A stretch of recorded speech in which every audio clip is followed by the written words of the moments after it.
नमस्कार साथियों, स्वागत है आप सबका इस यूट्यूब चैनल पर। दोनों बैच सिलेक्शन नंबर 36, जिसमें हम लोग कंप्लीट ऑब्जेक्टिव फिजिक्स, जिसमें हम लोग 5 चैप्टर्स को कंप्लीट करेंगे। नमस्कार साथियों, स्वागत है। नमस्कार साथियों, स्वागत है आप सबका इस यूट्यूब चैनल पर। दोनों बैच लेक्चर नंबर 36, जो कि ऑब्जेक्टिव फिजिक्स है, जिसमें हम लोग 5 चैप्टर को एक ही वीडियो में कैप्चर करेंगे। इसमें हम लोग मैग्नेटिज्म, जो कि हमारे क्लास 12 में एक अच्छा खासा वेटेज रखता है, इसको हम लोग कवर करेंगे। मैग्नेटिज्म में आपको करंट इलेक्ट्रिसिटी का थोड़ा सा पोर्शन देखने के लिए मिल जाएगा। मूविंग चार्ज में magnetism, magnetism and matter, EMI, AC। अगर ये सबको मिला दीजिएगा तो इसका वेटेज 30 से ज़्यादा हो जाता है, 30+ मार्क्स हो जाते हैं। अब समझिए, अगर आप ये वीडियो आप ढंग से ध्यान से देख लेते हैं तो आपका 20 नंबर कोई नहीं रोकेगा, उतना आप नॉर्मली स्कोर कर भी लोगे। और आई ग्रांटेड क्वेश्चन यहीं से आएंगे, क्योंकि यहाँ पर जो भी क्वेश्चंस दिए जाएंगे वो इसमें ऐसा ही क्वेश्चंस रहते हैं जो आपको बोर्ड में आने की संभावना होती है, या कहीं ना कहीं इसको प्रीवियस ईयर में पूछा गया होगा। तो चलिए स्टार्ट करते हैं। इस वीडियो को देख लीजिएगा। मैग्नेटिज्म का आपका ऑब्जेक्टिव क्वेश्चन देखने की जरूरत नहीं पड़ेगा, यहीं से आपका क्लियर हो जाएगा। चलिए स्टार्ट करते हैं। चलिए, मैग्नेटिज्म है, कंप्लीट मैग्नेटिज्म इसमें आपको बताया गया है। पहला क्वेश्चन है, चल कुंडली गैल्वेनोमीटर की सुग्राह्यता बढ़ाई जा सकती है।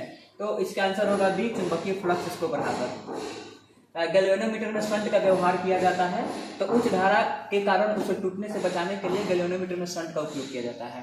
क्वेश्चन नंबर 3, जब एक जी प्रतिरोध वाले गैल्वेनोमीटर को एक शंट एस के समांतर जोड़ दिया जाता है तो परिपथ के प्रतिरोध में होने वाली कमी बराबर होगी।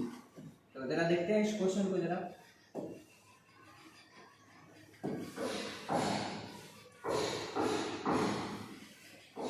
मानते हैं कि हमारे पास एक यहाँ एक गैल्वेनोमीटर है, इसको जोड़ दिया गया, प्रतिरोध है, मतलब इसको शंट कर दिया गया है, शंट एस है। ये दोनों समानांतर में जोड़ा गया है, तो समानांतर में जोड़ा गया है तो यहाँ से मानते हैं कि करंट आ रहा है I। तो यहाँ से अगर R इक्विवेलेंट का बात करेंगे तो ये तो दोनों पैरेलल में है, दोनों पैरेलल में है, तो S इंटू जी हो जाएगा, S प्लस जी हो जाएगा। और शुरुआत में इसका प्रतिरोध का मान कितना है, G। तो अब बचा कितना, तो G माइनस RE, तो इसका मान कितना है, S इंटू जी बट्टा S प्लस जी। अब इसी को कैलकुलेट कर लेंगे, तो एलसीएम हो जाएगा S प्लस जी, और फिर हो जाएगा GS minus GS square minus ये वाला GS, तो GS कैंसिल, तो आ जाएगा GS स्क्वायर बटा हो जाएगा C। बस यही है, छोटा सा न्यूमेरिकल था, GS स्क्वायर बटा SG। तो इसका आंसर हो जाएगा B, GS स्क्वायर बटा S प्लस जी होगा, S प्लस जी है।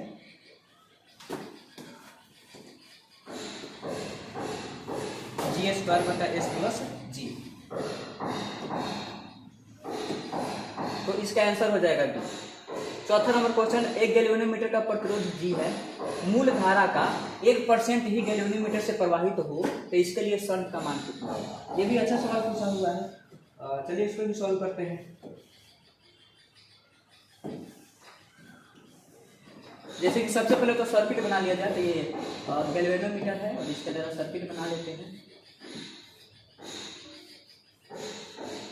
अब मूल धारा है, मतलब यहाँ से करंट आ रहा है I। सवाल में बोला क्या है,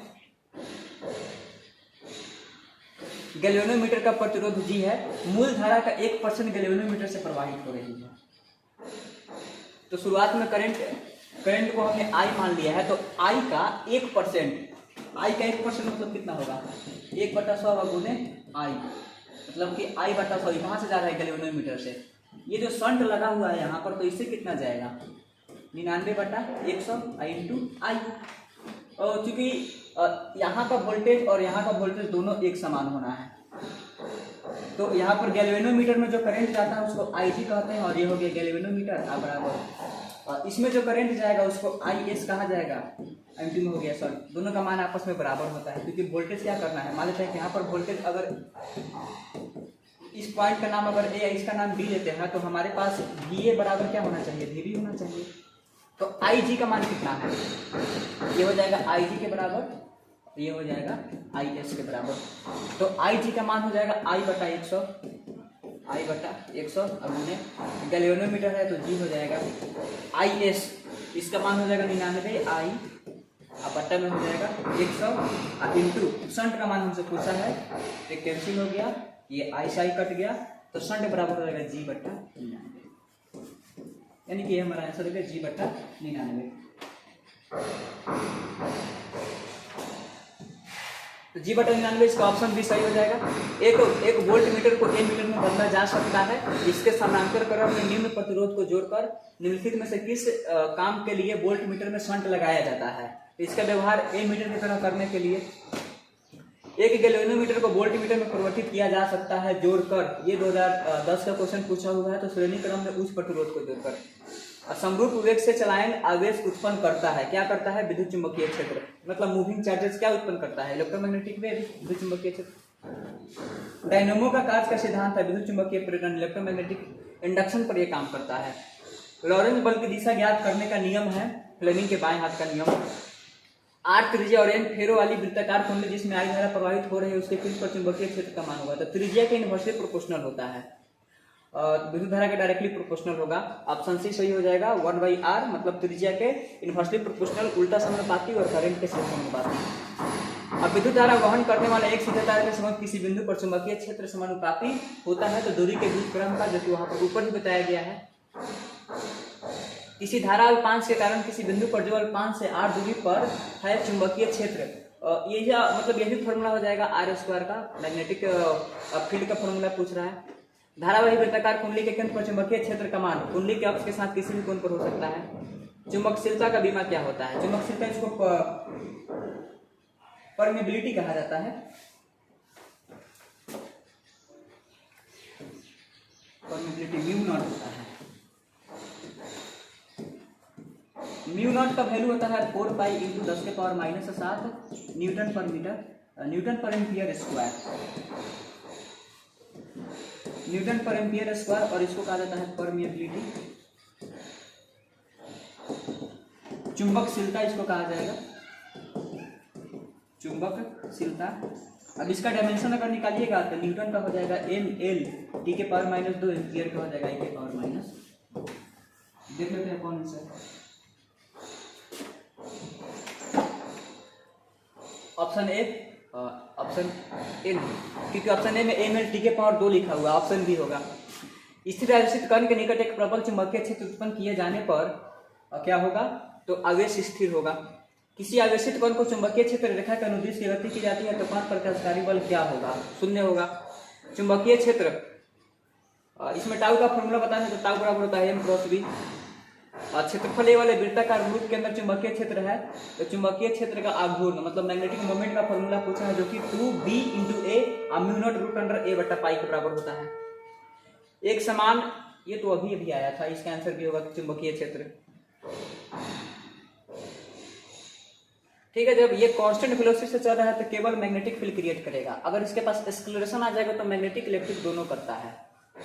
विद्युत चुंबकीय क्षेत्र, विद्युत चुंबकीय क्षेत्र, क्योंकि ऑप्शन बी और सी में कंफ्यूजन होता है तो केवल विद्युत चुंबकीय क्षेत्र टिक करना है।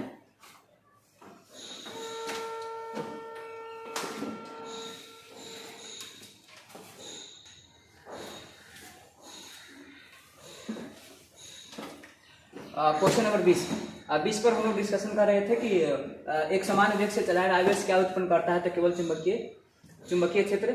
एक गतिमान स्वतंत्र आवेश क्या उत्पन्न कर सकता है, तो जो अगर ये गतिमान हो गया वो भी स्वतंत्र है तो स्थिर वैद्युत क्षेत्र और चुंबकीय क्षेत्र दोनों उत्पन्न करेगा, मतलब इलेक्ट्रोस्टैटिक। आदर्श वोल्ट मीटर का प्रतिरोध कितना होता है, तो 0 सबको पता है। एक इलेक्ट्रॉन 1 × 10 के पावर -4 वेबर पर मीटर स्क्वायर के चुंबकीय क्षेत्र में, देख लेते हैं जरा इसका फॉर्मूला। फॉर्मूला को पता होता है R बराबर mv बटा q, ये फॉर्मूला होता है। उसके बाद टाइम पीरियड का फॉर्मूला होता है 2πr, बटन होता है v, 2π इंटू r के बाद में लिख देंगे nv और बट्टा में लिख देंगे q इंटू b, इंटू में v से भी यहाँ पर कैंसिल हो गया, तो टाइम पीरियड बराबर हो जाएगा 2π इंटू m हो जाएगा 9 × 1 × 10 के पावर -31 kg बट्टा। चार्ज कितना दिया हुआ है सवाल में?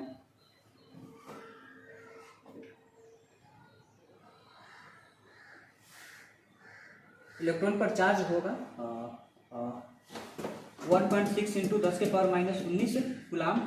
तो फिर मैग्नेटिक फील्ड बी, चुंबकीय क्षेत्र का मान, चुंबकीय क्षेत्र का मान दिया हुआ है 1 × 10⁻⁴ वेबर पर मीटर स्क्वायर। तो 1 × 10⁻⁴। अब कैलकुलेट कीजिए जो भी आपका आंसर है।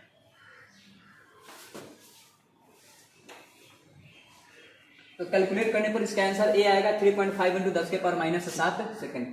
एक समान चुंबकीय क्षेत्र उत्पन्न होता है तो इसका आंसर होगा धारावाही प्रणालिका के ऊपर शोषित विद्युत ऊर्जा क्या होता है? तो ये विद्युत विभवांतर वर्ग के समानुपाती होता है। चुंबक के tan A तथा tan B स्थिति में दूरी d पर चुंबकीय क्षेत्र क्रमशः V1 तथा V2 हो तो इसका रिलेशन है ये थोड़ा सा कॉम्प्लेक्स होता है। V1 का फॉर्मूला हो जाएगा μ0/4π × 2md बटा d² - i² का होल स्क्वायर। V2 का हो जाएगा मतलब सब चीज वही रहेगा, बस यहाँ पर प्लस आ जाएगा। विद्युत चुंबकीय तरंग में विद्युतीय एवं चुंबकीय क्षेत्रों के बीच कलांतर मतलब फेज डिफरेंस की बात बोल रहा है, ये हमेशा 0 होता है। विद्युत चुंबकीय तरंग और उसके बाद चुंबकीय क्षेत्र, ये दोनों के बीच में जब भी आपका फेज डिफरेंस का बात आएगा जिसमें मैक्सिमम बच्चे π/2 करके गलती कर बैठते हैं, 0 होगा इसका। लौ चुंबकीय का चुंबकशीलता मतलब म्यू का मान क्या होता है फेरोमैग्नेटिक के लिए? तो इसके लिए >1 होता है। चुंबकशीलता का बीमा अभी पीछे आया था क्वेश्चन, अभी जस्ट ऊपर आया हुआ है mLt⁻², I⁻²। चुंबकीय या मोटर और भौगोलिक या मोटर के बीच के बने कोण को क्या कहते हैं? चुंबकीय द्विघात कहते हैं। ऐसा ही पद्धति में चुंबकीयशीलता का मात्रक क्या है? हेनरी पर मीटर भी होता है इसका, हेनरी पर मीटर या न्यूटन पर एम्पियर स्क्वायर भी कह सकते हैं। और दो ध्रुवों की ध्रुवीय प्रबलता और उनके बीच की दूरी दुगनी कर दी जाए तब ध्रुवों के बीच लगने वाला बल क्या हो जाएगा? अपरिवर्तित रहेगा। अब भूचुंबकीय निरक्ष पर नमन कोण का मान 0 होता है क्योंकि इस रेखा पर भी का मान 0 होता है। देख इससे बहुत क्वेश्चन बनता है कि भूचुंबकीय निरक्ष, निरक्ष का मतलब होता है रिजियल पोजीशन, उस पर नमन कोण का मान कितना होगा? तो 0 होगा। बोहर मैग्नेटिज्म का मान क्या होता है? तो EH/πm। एक किसी छोटे चुंबक के मध्य से समान दूरी पर अक्षीय तथा निरक्षीय स्थिति में चुंबकीय क्षेत्रों का अनुपात क्या हो जाएगा? ये न्यूमेरिकल पोर्शन है 2:1। प्रति चुंबकीय पदार्थों की चुंबकशीलता का मान क्या होता है? बहुत कम होता है।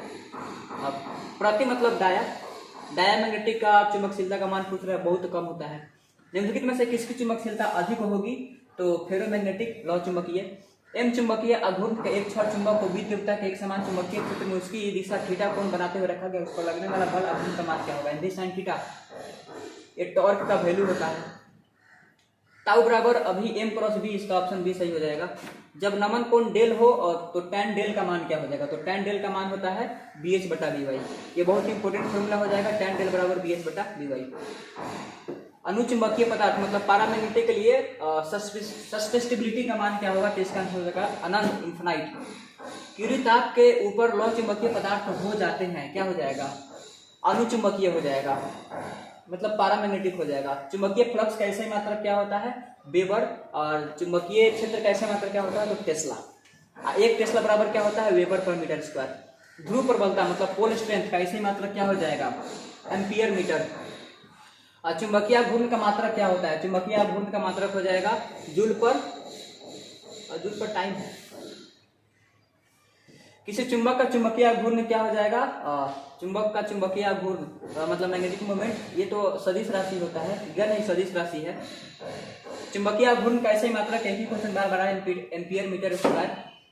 निम्नलिखित में से किसका अस्तित्व नहीं होता है? एकल चुंबकीय ध्रुव मतलब चुंबक में जब भी आएगा तो हमेशा डाइपोल आएगा, उसमें एक पोल कभी नहीं आता है, नॉर्थ पोल हमेशा रहेगा। चुंबकीय द्विध्रुव के अक्षीय रेखा पर मध्य बिंदु से r दूरी पर चुंबकीय क्षेत्र का मान समानुपाती होता है, तो 1/r³ के। एक छड़ चुंबक की लंबवत समद्विभाजक रेखा पर स्थित किसी बिंदु पर चुंबकीय क्षेत्र क्या करेगा? द्विध्रुव आघूर्ण के प्रति समानांतर होता है। चुंबकीय क्षेत्र की दिशा से किसी चुंबक को 90 डिग्री घुमाने पर संपन्न होता है, mb, बस फॉर्मूला है। चुंबकत्व के अस्तित्व के मूलभूत कारण क्या होता है? तो विद्युत आवेश की गति। एक समान चुंबकीय क्षेत्र B में द्विध्रुव आघूर्ण M के चुंबक के अस्थायी संतुलन में स्थित ऊर्जा का मान क्या होगा? फॉर्मूला हो जाएगा mv माइनस mv हो जाएगा, क्योंकि फॉर्मूला होता है ना वो -m.b वाला। चुंबकीय क्षेत्र का मान घटने से चुंबकीय सुई का आवर्तकाल क्या हो जाएगा? बढ़ जाएगा। एक चुंबकीय सुई असमान चुंबकीय क्षेत्र में रखी गई है, सुई अनुभव कम होगी, तो इसके लिए एक बल और एक टॉर्क लगाना होगा। चुंबकीय फ्लक्स का डायमेंशन निकालना है, बाकी डायमेंशन निकालने वाला फॉर्मूला पता होगा। लोहा कैसा परमाणु है? तो लोहा है लौह चुंबकीय, मतलब फेरोमैग्नेटिक। तांबा कैसे होता है? तो ये अब लोहा, तांबा, इसके लिए केमिस्ट्री में भी कॉन्सेप्ट बताया जाता है इलेक्ट्रॉनिक कॉन्फिगरेशन लिखने के लिए, डायमैग्नेटिक होता है।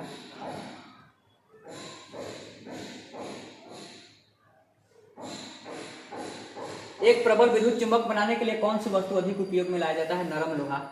द्रव और गैस कैसे होते हैं? तो द्रव और गैस लौह चुंबकीय पदार्थ नहीं होते हैं। यदि किसी कुंडली की लंबाई को अपरिवर्तित करते हुए उसमें फेरों की संख्या दोगुनी कर दिया तो उसका स्वप्रेरकत्व हो जाएगा। तो ये तो फॉर्मूला पर बनेगा 4 गुना। इसका हेनरी होता है, स्वप्रेरक का ऐसे ही मात्रक हेनरी हो जाएगा, ऑप्शन डी। विद्युत चुंबकीय प्रेरण की घटना किसने खोजा था? फैराडे ने खोजा था। लेंज का नियम किससे संबंधित है? तो ऊर्जा से संबंधित है। सेल्फ इंडक्शन का ऐसे मात्रक कभी आया था? हेनरी। किसी धारावाही प्रेरित मतलब इंडक्टर से संबंध चुंबकीय ऊर्जा तथा धारा के बीच संबंध क्या होता है? U is directly proportional to y square होता है। स्वप्रेरकत्व का ऐसे ही मात्रक, इसका फिर आ गया हेनरी। लेंज का नियम किसके संरक्षण सिद्धांत? ऊर्जा का संरक्षण सिद्धांत। यदि L प्रेरकत्व R प्रतिरोध एवं C संधारित्र की दृढ़ता हो तो L/R एवं RC का अभिभिन्न सूत्र क्या हो सकता है? डायमेंशनल फॉर्मूला पूछा गया है, L/R। तो L/R है तो इसका RC है, तो R है और C है, मतलब रजिस्टर्स है, कैपेसिटर है। तो ओवरऑल रजिस्टर का, कैपेसिटर का, फिर यहाँ से इंडक्टर का, फिर यहाँ से रजिस्टर का कैलकुलेट किया जाएगा, ऑप्शन दिया जाएगा। और दोनों सेम होता है, L/R और RC। यहाँ पर केवल T रहेगा, टाइम। अब ये क्वेश्चन है इंटरनल रेजिस्टेंस का क्वेश्चन। इसको डायरेक्ट फॉर्मूला से बना सकते हैं। करेंट बराबर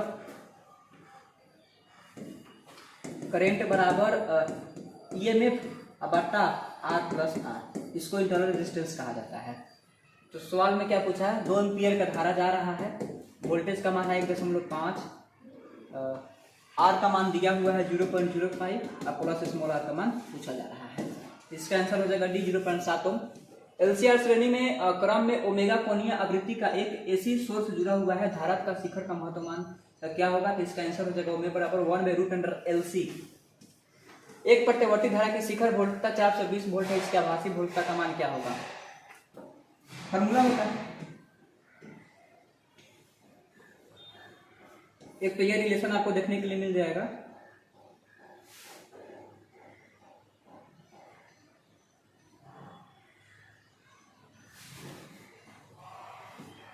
I/RMS बराबर I0 बटा √2। एक ये भी फॉर्मूला देखने के लिए मिलता है, I0 को शिखर वोल्टता कहा जाता है। बाकी कैलकुलेट कर देंगे, ऑप्शन सी आ जाएगा। LR परिपथ का प्रतिबाधा, ये बहुत इंपॉर्टेंट है। प्रतिबाधा जिसको इंपीडेंस कहते हैं, जेड से सूचित किया जाता है। आंसर हो जाएगा √R² प्लस ω²L²। LR परिपथ का शक्ति गुणांक क्या होता है? ये सब प्रीवियस ईयर का क्वेश्चन है। R/√R² प्लस ω² यदि प्रत्यवर्ती धारा और विद्युत वाहक बल के बीच फाई कोण का कलांतर हो तो शक्ति गुणांक का मान क्या होगा? तो इसका आंसर हो जाएगा cos फाई। किसी ऊंचाई ट्रांसफार्मर के प्राथमिक और द्वितीय कुंडली में तार के क्रमशः N1 और N हो तो सेकेंडरी ज्यादा होता है, प्राइमरी कम होता है, ऑप्शन बी है। एक प्रत्यवर्ती धारा का समीकरण इतना है तो वर्ग माध्य मूल मतलब I/RMS का मान पूछा है। फॉर्मूला हो जाएगा I/RMS बराबर I0 बटा √2। तो I/RMS बराबर ये I बराबर फॉर्मूला होता है I0 साइन ओमेगा टी। तो यहाँ से I0 का मान हो जाएगा 60, तो 60 बटा √2। तो 60 बटा √2 है तो 2 गुने 30 अब बटा √2, तो √2 बार में कट जाएगा तो 30√2 आएगा। और उसके बाद यहाँ से ओमेगा बराबर हो जाएगा 100 पाई के, तो ओमेगा बराबर 100 पाई। अब पूछा क्या है? आवृत्ति पूछा है, फ्रीक्वेंसी पूछा है। तो ओमेगा के बदला में लिख सकते हैं 2πf, अब बराबर हो जाएगा 100 पाई, पाई से पाई कट गया तो फ्रीक्वेंसी आ जाएगा 50, मतलब 30√2 और 50, 30√2 और 50, 30√2 और 50, ऑप्शन बी सही हो जाएगा। प्रतिघात का मात्रा कौन होता है? बहुत बार सवाल पूछा गया है, आंसर ये होगा। तप्त तार m मीटर क्या मापता है प्रतिवर्ती धारा का? ये मूल औसत वर्ग का मान मतलब एवरेज वैल्यू बताता है। आभासी धारा होता है, तो आभासी धारा क्या होता है? शिखर धारा बटा √2 के बराबर होता है। आभासी धारा जिसको RMS कहा जाता है, √2। यदि किसी परिपथ में प्रत्यवर्ती विद्युत वाहक बल का शिखर मान E0 हो तो वर्ग मान E0 है तो E0 बटा √2 हो जाएगा, ऑप्शन सी। प्रत्यवर्ती धारा का मूल माध्य वर्ग मान और इसके शिखर का अनुपात कितना हो जाएगा? 1/√2। एलसीआर परिपथ में अनुनाद की स्थिति में शक्ति गुणांक का मान कितना होता है? 1 होता है। याद रखिएगा, एलसीआर परिपथ में जब भी जाएंगे तो वहां पर अनुनाद मतलब रेजोनेंस होता है। रेजोनेंस के लिए हमेशा पावर फैक्टर का मान 1 होगा। किसके लिए? एलसीआर सर्किट के लिए। यांत्रिक ऊर्जा को विद्युत ऊर्जा में बदलने वाला यंत्र को क्या कहते हैं? डायनेमो कहते हैं। एलसीआर परिपथ में महत्तम धारा के लिए तो ओमेगा स्क्वायर बराबर फॉर्मूला होता है, या ओमेगा बराबर होता है 1/√LC। शीर्ष धारा आई नॉट और आई आर एम एस बराबर अभी बताया गया है I0/√2 हो जाएगा option A. I R M S बराबर I0/√2। प्रत्यावर्ती धारा का मूल माध्य वर्ग और इसके शिखर, बार बार एक ही सवाल पूछा जा रहा है। अनुपात पूछा है, अनुपात पूछा 1/√2 हो जाएगा। एक पूरे चक्र में इसका तो हमेशा मान 0 होता है। 220 प्रत्यावर्त धारा परिपथ का शिखर का मान कितना होता है? अच्छा नहीं दिया है, एक मिनट फाइंड आउट कर लेते हैं। 220 वोल्टेज है तो VRMS का फॉर्मूला होता है V0/√2। इसका मान दे दिया है 220, अब बटा हो जाएगा √2। कैलकुलेट करने के बाद जो आएगा वही हमारे आंसर होगा। आभासी धारा होती है तो ये शिखर धारा बटा के चुंबकीय क्षेत्र और चुंबक के बीच संबंध क्या है? चुंबकीय क्षेत्र और चुंबकन मतलब मैग्नेटिक फील्ड और मैग्नेटाइजेशन के बीच में रिलेशन क्या हो जाएगा? तो B बराबर μ0 × H+m के बराबर होता है। अनुचुंबकीय पदार्थ की प्रकृति कैसे होता है? स्थिर होता है। निकल क्या है? तो निकल तो हमेशा लौह चुंबक होता है। साइथिल हिस्टेरिसिस कौन प्रदर्शित करता है? तो हिस्टेरिसिस देखिएगा हमेशा लौह चुंबकीय पदार्थ मतलब जो फेरोमैग्नेटिक मटेरियल होते हैं वही हिस्टेरिसिस को शो करते हैं। नमन कोण का मान उत्तरी ध्रुव से विषुवत रेखा की ओर जाने पर क्या होता है? घटता है। चुंबकीय नमन कोण का मान 0 कब होता है? चुंबकीय निरक्ष पर। एक परिनालिका की लंबाई L तथा अनुप्रस्थ काट का क्षेत्रफल A है, उसमें n फेरो की संख्या परिनालिका का मतलब L का फॉर्मूला हमसे पूछा गया है। म्यूचुअल स्व प्रेरक तो मतलब म्यूचुअल इंडक्शन का फॉर्मूला पूछा गया है μ0 × n² × A/L। प्रेरण कुंडली से क्या प्राप्त होता है? तो निम्न धारा पर प्रबल विद्युत वाहक बल। प्रेरण कुंडली एक यंत्र है जिसके द्वारा उत्पन्न होती है तो उच्च वोल्टता। लेंस का नियम किसका नियम पालन करता है? तो ऊर्जा का संरक्षण के सिद्धांत का। और एक दिया हुआ है जिसमें विद्युत धारा का आवृत्ति का मान क्या होगा? अभी अभी ये सवाल आया था 50, इसका आंसर मैंने ऊपर बनाया है। प्रतिबाधा का मात्रक ओम होगा। धारित्य प्रतिघात का मान क्या हो जाएगा? ओम। एलआर परिपथ का प्रतिबाधा अभी बताया गया √L² + ω² किसी प्रत्यावर्ती परिपथ में यदि प्रतिरोध R तथा स्व प्रेरक L हो तो tan phi किसके बराबर हो जाएगा? ओमेगा L/R के बराबर। किसी अपचय ट्रांसफार्मर के प्राइमरी और सेकेंडरी कुंडली में क्रमशः इनवर्ट, ये तो ऑप्शन भी हो जाएगा। अच्छा अपचय है, सॉरी अपचय है, स्टेप डाउन ट्रांसफार्मर है तो स्टेप डाउन में क्या हो जाएगा? N1 का मान ज्यादा, N2 का मान ज्यादा, N2 का मान कम हो जाएगा। एलआर सर्किट का इसका ऑप्शन भी हो जाएगा। एलसीआर परिपथ में विद्युत अनुनाद होने के लिए ये दोनों आपस में बराबर होना चाहिए। ऑप्शन ए ओमेगा L बराबर 1/ω/c मतलब एक्सएल। देखिए अगर एलआर सर्किट में रेजोनेंस हो रहा है तो रेजोनेंस के लिए एक्सएल और एक्सी दोनों का मान आपस में बराबर होना चाहिए। तो एक्सएल बराबर एक्सी होता है तो एक्सएल का फॉर्मूला हो जाएगा ओमेगा L, एक्सी का फॉर्मूला होता है 1/ω/c। यही कंडीशन यहाँ पर दिया हुआ है। यदि L प्रेरकत्व तो R प्रतिरोध तथा शीर्ष संधारित्र से धारिता है तो इसके लिए डायमेंशन पूछा है। डायमेंशन पूछा है, कुछ तो बोलता नहीं बोला है। विद्युत चुंबकीय तरंग के संचरण की दिशा क्रॉस बी के समानांतर। आप याद रखिएगा गाइड जो होता है क्वेश्चन बैंक जो होता है उसमें अक्सर आंसर सी दिया हुआ रहता है, बी क्रॉस सी के समानांतर, जो कि गलत है। विद्युत चुंबकीय तरंग का संचरण का दिशा हमेशा ई क्रॉस बी के समानांतर होता है। एक्स किरणों के तरंग दैर्घ्य का क्रम क्या होता है? इसका ऑर्डर होता है 1 एंगस्ट्रॉम। यहाँ पर ए इसके ऊपर एंगस्ट्रॉम लगा हुआ है। एक किरणों का गुण किसके जैसा होता है?